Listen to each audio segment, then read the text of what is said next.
Following reports that the Taliban could agree for a temporary reduction of violence in Afghanistan, spokesman for the group Suhail Shaheen has said talks between the Taliban and U.S. negotiation teams were useful and could continue for a few days in Doha.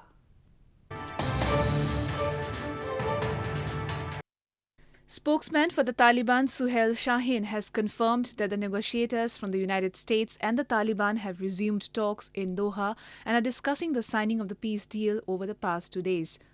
Shaheen, in a tweet on Friday, said Afghan peace talks between the Taliban and U.S. negotiation teams were useful and would continue for a few days in Doha.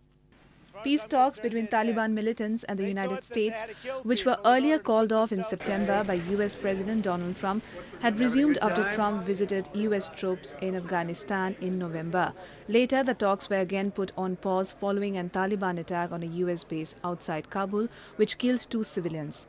This comes a day after Afghan State Minister for Peace Affairs Salam Rahimi rejected the alleged Taliban position for a temporary reduction of violence, calling it unacceptable for the government.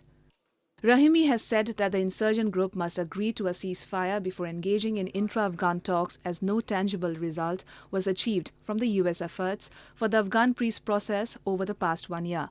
If an agreement is reached during Doha talks, the move could revive hopes for a long-term solution to the conflict in Afghanistan.